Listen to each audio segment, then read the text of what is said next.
우리는 우연히 태어난 존재가 아닙니다. 하나님께서 특별히 우리를 선택하시고 부르셔서 이 땅 가운데 파송하셨습니다. 그리고 숙제 하나씩을 다 주셨어요. 여러분들은 숙제를 다 가지고 있습니다. 우리 학창 시절이 좋은 이유 중에 하나는 바로 방학 때문이죠. 그런데 이제 방학의 기쁨을 방해하는 게 하나 있습니다. 방학 숙제. 근데 숙제를 방학 때 제때제때 하는 아이들은 별로 없습니다. 거의 이제 방학 끝 무렵까지 가서 방학 개학 전날 몰아쳐서 하는 것이 대부분이죠.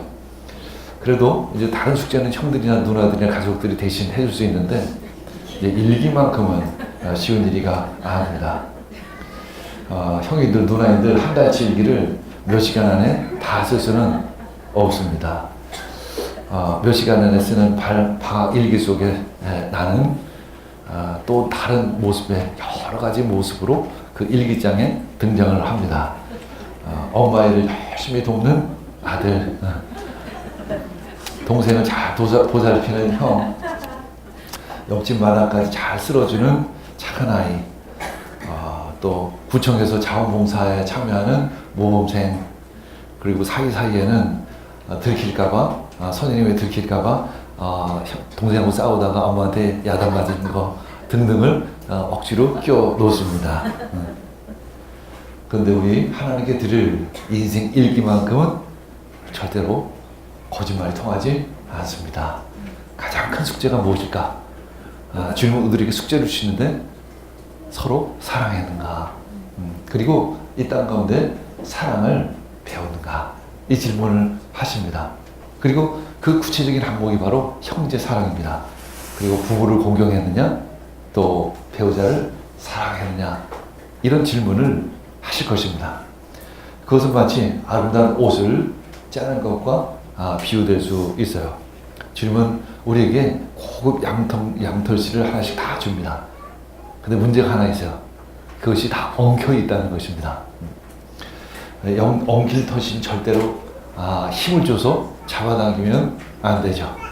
그러면 더 엉키고 맙니다. 마치 관계 가운데 있어서는 분노, 질투, 시기 같은 이런 이기심을 가지고는 관계는 더 엉키고 성키고 말 것입니다. 살살 달래가면서 그 꼬인 그 실을 풀어야만 합니다. 이해하고 또 용납하고 또 긍휼, 이 절제 이런 성령의 열매를 가지고 이웃을 대할 때 그 관계는 참 아름답게 만들어져 갑니다. 결국 우리는 어머니의 털실로 인한 그 아름다운 옷처럼 우리는 결국 그 예쁜 옷을 만들 수 있게 됩니다. 이렇게 우리는 성령의 인도하심에 의해서 형제 사랑을 배우게 됩니다. 이해하고 공감하고 품지 않으면 더 이상 손쓸 수 없는 그 관계로 빠지게 됩니다. 우리는 자주 우리 가족 간에 그런 모습을 발견하기도 합니다. 도대체 이것을 어떻게 풀어야 할 것인가? 야단을 칠까? 때려줄까? 어떻게 가르칠까? 등등 고민을 많이 합니다. 그러나 결국 결정적으로 답을 알게 되는데 그것은 바로 사랑입니다. 아주 긴 시간 후에야 걸쳐서 결국 그 뒤틀린 관계가 조금씩 이제 풀어지기 시작을 하는 것입니다. 그것이 가족이고 또 이웃과의 관계, 또 친구의 관계, 그것이 또 우리들의 삶이 되어지는 것입니다. 히브리서를 읽고 있는 이 성도들은 이 고난과 핍박이라는 엄청난 어려움 앞에서 두 가지 숙제를 풀어야만 했습니다. 그 두 가지 숙제를 풀어야만 이 고난과 핍박을 이길 수 있기 때문에 그런 것입니다. 첫 번째는 히브리서 기자는 그들에게 이렇게 말합니다.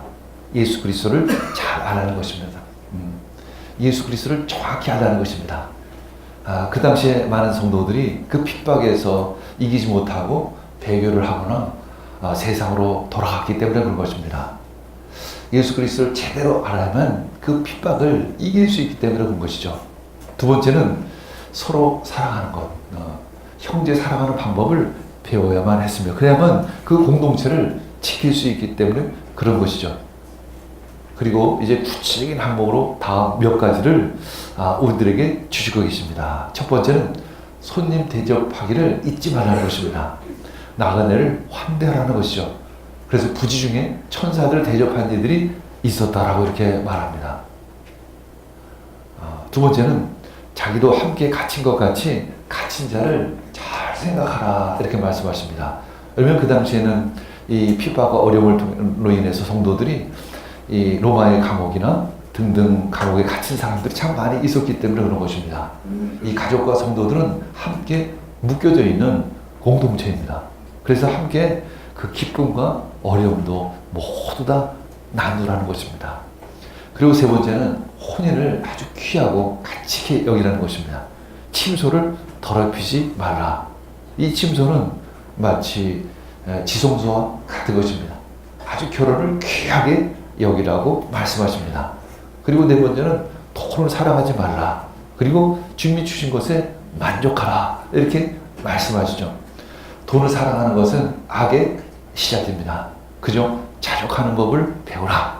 우리들에게 이렇게 말씀하고, 다섯 번째는 너희 지도자들의 행실의 종말을 주의해서 보라고 말씀하십니다. 그들이 어떻게 살았고 어떻게 죽었는지를 잘 보라는 것입니다. 당시에는 그 어려움과 힘든 것으로 인해서 순교를 당한 사람들이 참 많이 있었습니다. 그분들의 믿음의 본을 따라 여러분들도 잘 살아가라는 것이죠. 믿음의 승리를 하라. 이 히브리서 기자는 우리들에게 이렇게 말씀하고 있습니다. 이렇게 나의 신앙은 삶에서 사랑으로 실천해 나아가야 합니다. 오늘 말씀 중에 이웃 사랑 중에 특히 부지 중에 천사들을 대접한 사람들이 있다. 이렇게 말씀하고 있습니다. 이 말씀을 읽는 가운데 제가 참 좋아하는 단편 소설 하나가 기억이 났습니다. 톨스토이가 쓴 사람은 무엇으로 사는가 라는 작은 책입니다. 천사 미가엘이 하나님의 벌을 받고 이 땅으로 떨어집니다. 하나님은 이 미가엘 천사에게 세 가지 숙제를 줍니다. 첫째는 사람에게는 무엇이 깃들어 있는가? 여러분의 마음 가운데 도대체 무엇이 깃들어 있는가? 그 숙제를 풀고 오라는 것입니다. 두 번째는 사람에게 허락되지 않은 것이 무엇인가? 우리가 도대체 알지 못하는 어떤 것이 하나 있는데 도대체 그것이 무엇인가? 세 번째는 사람은 도대체 무엇으로 사는가? 여러분들은 무엇으로 사십니까? 한번 여러분들 이 세 가지를 스스로에게 질문해 주시기 바랍니다. 톨스토이는 우리들에게 이 질문을 지금 하고 있는지 모릅니다. 그러면서 이제 이 소설은 시작이 됩니다. 지긋지긋하게 가난한 구두 수송공이 있었습니다. 이제 겨울, 추운 겨울은 다가오고 있습니다. 이제 겨울을 나기 위해서는 양가죽이 필요했습니다. 그래서 부잣친구를 찾아가서 좀 돈을 빌려달라고 구합니다. 그러나 영락없이 퇴짜를 당하고 맙니다. 그리고 이제 또 양가죽 도매상인에게 가서 좀 양가죽을 좀 외상으로 달라고 했지만 역시 퇴짜를 받습니다. 결국 이제 집으로 돌아옵니다. 오는 길에 술 한 잔을 거치고 이제 비틀비틀거리면서 오고 있는데 그 추운 겨울 교회 옆에 벌거벗은 채 쓰러진 한 남자를 보게 됩니다. 죽은 것 같기도 하고 또 보니까 위험하기도 한 것 같고 이렇게 막 그냥 지나치려고 하는 순간 어떤 양심의 가책이 몰려오기 시작을 했습니다. 그냥 지나치지 못하고 결국은 그 쓰러져 있는 젊은이들에게 갔습니다. 그 추운 겨울에 하나밖에 없는 그 외투를 벗어다가 그 젊은이를 쌓아줍니다. 그리고 신발도 신겨서 갈 곳이 없다는 그를 이제 결국 집으로 데려오게 되죠. 이제 아내의 잔소리가 걱정이 됩니다. 도대체 이 아내가 이제 얼마나 잔소리를 할까? 그러나 왠지 가슴이 뿌듯해 오기 시작을 합니다. 근데 처음에는 화를 내던 아내도 사정을 알고는 하나밖에 남지 않은 그 빵을 잘 준비해서 저녁으로 대접을 합니다. 어쩌다 그렇게 험한 꼴이 되었느냐고 그 아내가 질문을 했지만 그 젊은이는 그냥 하나님께 벌을 받았다고 말할 뿐입니다. 이제 아내 마트리오나는 남편 시몬과 외투를 놓고 누워서 이렇게 스스로 읊조립니다. 아, 우리는 이렇게 남을 도우는데 남들은 왜 우리를 도와주지 않을까? 이제 그 젊은이는 시몬의 일을 돕는 조건으로 그 집에 머물게 되었습니다. 이제 미하일의 솜씨 덕분에 시몬의 구두방은 점차 소문이 나서 수입도 점차 많아지기 시작을 했습니다. 그렇게 10여 년이 지났습니다. 어느 날 부자 귀족이 시몬의 구두방을 방문했습니다. 아주 그런 도당에 이곳으로 몇 년 신을 좋은 신발을 한번 만들어 보라고 말합니다. 근데 조금 있다가는 그 손님의 하인이 다시 찾아왔습니다. 좀 전에 주인 어른이 갑자기 돌아가셔서 장화는 필요 없고 이제 슬리퍼나 좀 만들어 달라고 이렇게 주문을 합니다. 그리고 또 그렇게 6년이라는 세월이 흘렀습니다. 어느 날 어떤 아주머니가 아이 둘을 데리고 구두방을 방문했어요. 쌍둥이였지만 또 한 아이는 다리를 절고 있었습니다. 근데 사실 그 아주머니는 그 쌍둥이 엄마는 아니었어요. 아버지가 산에서 나무를 베다가 사고로 죽고 맙니다. 그래서 하는 수 없이 이곳에 살던 이 아주머니가 그 두 아이를 양자로 데리고 살게 되었던 것입니다. 한창 이 아주머니의 이야기를 듣고 있는데 미하일이 앉아 있던 곳에서 빛이 나기 시작을 했습니다. 밝은 미소를 짓기를 시작했습니다. 미하일은 이 시몬과 미트리오나에게 고백을 합니다. 사실은 자기가 천사였다. 시몬이 힘든 생활에도 불구하고 미하일에게 따뜻한 저녁 대접을 하는 것을 보고 하나님이 자신에게 주신 첫 번째 질문인 사람의 마음에는 무엇이 있는가? 라는 질문에 대한 대답, 바로 사랑이라는 것입니다. 사람의 마음 깊은 곳에는 바로 사랑이 있다는 거죠. 그리고 두 번째, 부자는 자기가 곧 죽을지도 모르고 1년 후에 신발을 주문하는 것을 보고 이 두 번째 질문에 사람에게 주어지지 않은 것은 무엇인가? 라는 대답을 바로 자기가 언제 죽을는지 모른다는 것입니다.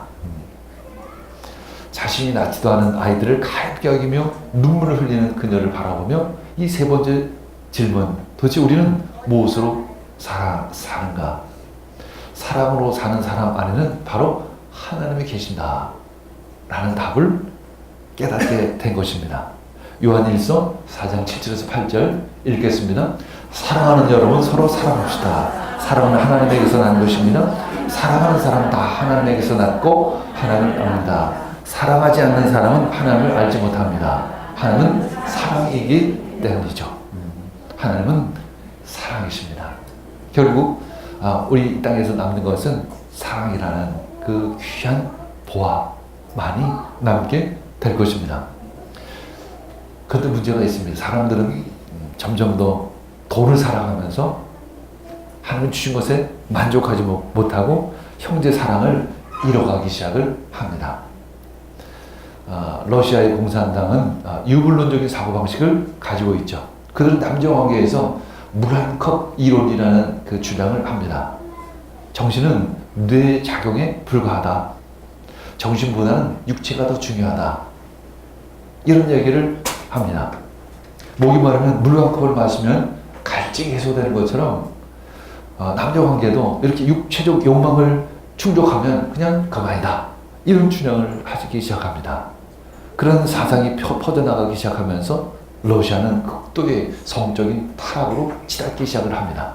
그때 많은 사람들이 이 공산당의 이러한 사상을 비판하기 시작을 합니다. 그러나 이미 때는 늦었습니다. 그런 사상은 모든 이들에게, 젊은이들에게 퍼져나가서 이 성적인 타락은 크게 나라가 치닫기 시작을 했던 것입니다. 결국 그 성적인 타락은 동성애 등등 이러한 타락으로 이어지기 시작을 했던 것이죠. 내 안에 하나님, 사랑이 없다면 바로 그것이 죄인 것입니다. 우리 마음 가운데 그 사랑이 아닌 돈을 대한 사랑으로 가득 차 있기 때문에 그런 것입니다. 그때 하나님은 우리에게 화해의 메시지를 주십니다. 바로 십자가입니다. 나는 그리스도와 함께 십자가에 못 박혔습니다. 이제 살고 있는 것은 내가 아닙니다. 그리스도께서 내 안에서 살고 계십니다. 내가 지금 육신 안에서 살고 있는 삶은 나를 사랑하셔서 나를 위하여 자기 몸을 내어주신 하나님의 아들을 믿는 믿음 안에서 살아가는 것입니다. 이렇게 갈라디아서 2장 20절에 말씀하고 있습니다. 하나님은 그 아들의 십자가를 통해서 자신의 사랑을 드러내셨습니다. 이 십자가는 바로 우리를 향한 화해의 초청장입니다. 우리는 그것에 응답해야 합니다. 또 응답하는 방법도 가르쳐 주셨어요. 믿음이라는 것입니다. 믿음이 바로 하나님의 초청장을 받는 그런 손인 것입니다. 그 믿음의 손을 통해서 하나님의 초청장을 받는 여러분들 되기를 원합니다. 이제 믿는 자에게 성령으로 세례를 마음껏 불어 주시죠. 이제 성령을 충만한 자는 이 천국잔치에 참여하게 됩니다. 이 천국잔치에서 이 이웃들과 성도들과 아름다운 교제를 나누기 시작을 합니다. 그래서 성령세는 천국에서 있을 주님과의 사랑의 교제의 맛보기다. 이렇게 이야기하기도 합니다. 천국 교제의 맛보기인 것입니다. 우린 천국에서의 아름다운 사랑을 지금 성령님으로 말미암아 미리 맛보고 있는 것입니다. 성령은 우리로 하여금 사랑을 알게 하십니다. 사랑을 경험하게 하십니다. 그리고 사랑의 열매를 맺게 하신 거죠. 성령은 우리에게 오셔서 병을 낫게도 하십니다. 귀신을 쫓아내시기도 합니다. 많은 기적을 일으키시기도 합니다. 그리고 하나님을 드러내시고 하나님의 말씀을 깨닫게 해주시기도 합니다. 그런데 성령이 하시는 가장 위대한 사역은 무엇일까? 그것은 바로 사랑입니다. 성령은 우리들에게 사랑의 은사를 주십니다. 그래서 고린도전서 13장에 보면 은사 중에 가장 귀한 것은 무엇인가? 바로 사랑이라는 것입니다. 우리에게 많은 은사를 주신 이유, 우리에게 많은 돈을 주신 이유, 우리에게 명예와 권력을 주신 이유는 바로 사랑하라 라는 것을 이루기 위해서 그 모든 것을 주신 것입니다.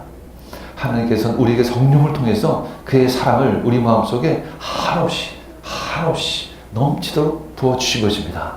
지금 오늘 말씀을 통해서 하나님의 사랑이 우리들 가운데, 우리들 심령 가운데 부어지고 있습니다. 요한복음 15장 9절 10절 읽겠습니다. 아버지께서 나를 사랑하신 것 같이 나도 너희를 사랑하였다. 너희는 내 안에 머물러 있어라. 내 계명은 이것이다. 내가 너희를 사랑하는 것 같이 너희도 서로 사랑하라는 것입니다. 아버지께서 나를 사랑하신 것 같이 나도 너희를 사랑하였다. 너희는 내 안에 머물러 있어라. 내 계명은 이것인데 바로 서로 사랑하라 라는 것입니다. 우리는 성령님으로 인해서 하나님과 그 아들과의 사랑 안으로 들어갑니다. 하늘 아버지와 그 아들 예수 그리스도는 아주 깊은 아름다운 사랑을 나누신 분이십니다. 그 사랑만큼 위대한 것은 없습니다. 우리는 그 사랑을 배워야 하는 것이죠. 우리는 성령님을 통해서 우리를 그 사랑 안으로 초대하신 것입니다. 이제 그 사랑은 이 부부 안으로 흘러들어오기 시작을 합니다. 가족으로 흘러들어오기 시작합니다. 가족은 또 하나의 통로가 되어져서 이 세상 가운데 그 하나님의 사랑을 흘려보내기 시작을 합니다. 에스겔서 47장 말씀처럼 그 성전에서 성령님이 물 흐르듯 흘러내리는 것처럼 그 사랑의 흐름이 우리를 통해서, 우리 가정을 통해서 온 땅으로, 연열방으로 흘러가기 시작을 하는 것입니다. 바로 사랑인 것입니다. 어느 월간지 발행인의 간증입니다. 어렸을 때 어머니가 내 친어머니가 아닐까 하는 생각을 참 많이 했습니다. 당시 어른들이 이제 장난삼아 이런 얘기를 자주 하죠. 너 다리 밑에서 주워왔대. 우리 어른들은 옛날에 자주 그런 얘기를 들어봤습니다. 순이란 그 사람, 그는 그것을 진짜 믿고 상처를 많이 받았습니다. 특별히 오늘 어머니가 형들보다 자기를 더 야단칠 때는 진짜 그런가 보다. 진짜 그런가 보다. 당시에 엄연한 신성의 영화를 보면 부모 없는 아이들이 참 자주 나옵니다. 그 영화를 볼 때 우리 부모는 도대체 어디 계신가. 그래서 한때는 편지를 쓰고 집을 나간 적도 있었다고 합니다. 근데 어머니는 그 편지조차 읽어보지 않았다고 합니다. 그래서 어느 날인가 정말 청계천 다리 밑에 가서 화목하게 지내는 가족을 보고 부러워하기도 했습니다. 그러나 어느 날 어머니가 내 엄마일 것이라는 결정적인 생각을 하게 됩니다. 한밤중에 열이 40도까지 올라가기 시작을 하죠. 감기에 채웠던 것 같습니다. 아버지는 지방에 내려가셨고 당황한 어머니는 저를 들쳐입고 병원으로 달려가기 시작을 합니다. 땀을 뻘뻘 흘리면서 달리십니다. 비는 주룩주룩 내립니다. 우산도 없이 어머니는 나를 안고 병원으로 달려가십니다. 난 어머니 등짝에 얼굴을 묻고 울고 있었습니다. 그날 역시 아파서 온 것이 아니라 지금 생각하면 미안함과 고마움의 눈물이었다. 지금 생각하면 바로 사랑의 눈물이었던 것입니다. 제 생일이면 꼭 어머니에게 전화를 겁니다. 엄마 날 낳아주셔서 참 고맙습니다. 비교적 기억력이 좋으셨던 어머니도 요즘에는 기억력이 많이 없어지셔서 오늘이 막내 생일이구나 하신다고 합니다. 나도 나이가 들었나 봅니다. 왜 이럴 때는 눈물이 나올까? 특별히 이번 달은 가정의 달입니다. 가정의 달, 이 가정의 소중함을 다시 한번 돌아보는, 또 부모님에 대해서 다시 한번 돌아보는, 또 자녀들에 대해서 다시 한번 돌아보는, 진정 사랑이란 무엇일까? 진짜 잘 아이들을 양육하는 방법은 무엇일까? 그것을 돌아보는 귀한 시간 되기를 원합니다. 이제 사람을 알만하면 어느덧 나이가 들어버린 자신의 모습을 보게 되죠. 50세는 지천명이라고 얘기합니다. 하늘의 뜻을 안다는 거죠. 마치 아까 미가엘 천사들처럼 결국은 16년이 지나서 그 하나님의 뜻을 알게 됩니다. 그래서 사랑이 무엇인지를 알게 되고 삶이란 도대체 무엇인지를 알기 시작을 합니다. 60세는 이순이라고 말하죠. 듣는 대로 이해한다는 거죠. 사람을 품을 수 있고 이해할 수 있고 또 공감할 수 있는 그런 나이가 되었다는 것을 의미하죠. 그럼 이제 미하엘처럼 사람에게는 사랑이 가장 필요하구나 라는 것을 깨닫습니다. 그때가 되면 때가 됐구나, 갈 때가 됐구나. 결국 우리 인생은 사랑을 아는 그런 시간, 그 숙제를 마치는 그런 시간이라는 것을 그제서야 깨닫게 됩니다. 왜냐하면 그때는 남는 것은 아무것도 없다는 것을 자신의 빈손을 보고 알게 되기 때문에 그렇습니다. 자신에게 가장 필요한 것은 사랑, 그리고 영생. 그래서 하나님이라는 것을 깨닫게 됩니다. 사람은 사랑으로 살아가는구나 라는 진리를 알게 되면 천국이 가깝게 다가오는 것을 느끼기 시작을 합니다. 이제 주님이 부르실 날이 가까워지는 것입니다. 왜냐하면 주님께서 주신 숙제를 이제 거의 다 마무리했기 때문에 그렇습니다. 어렸을 때 방학 때 일기 숙제는 몰아쳐서 할 수 있지만 우리들 인생 일기는 몰아쳐서 할 수 있는 것이 아닙니다. 우리 매일매일 한 줄 한 줄 적어가야 합니다. 오늘은 내가 어떻게 살았고 어제는 어떻게 살았고 지난 1년은 어떻게 내가 살았는지를 매일매일 적어가는 여러분 되기를 원합니다. 가정의 날 우리 모두 그 사랑을, 하나님의 사랑을 배우는 여러분들 되기를 원합니다. 성령님을 구하시길 원합니다. 성령님이 그 사랑의 방법을 다 가르쳐 주실 것입니다. 그래서 아름다운 가정을 이루어 나가는 여러분들 되기를 원합니다. 또한 우리가 그 아름다운 가정을 이룰 때 그 가정을 통해서 또 세상을 섬기고 세상을 다스리고 세상을 위해 일할 수 있는 우리가 될 줄 믿습니다. 그것이 바로 하나님의 우리를 이 땅 가운데 보내신 이유인 것입니다. 그리고 첫 번째 숙제는 바로 가정을 세우는 일, 그리고 두 번째는 세상을 잘 다스리는 일, 바로 그것입니다.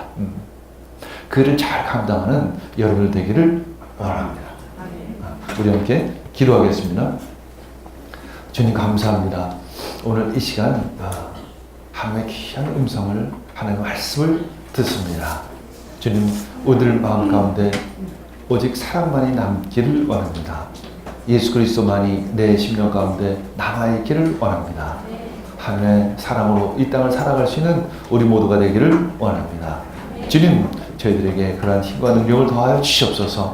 주의 영을 부으시옵소서. 성령을 부으시옵소서.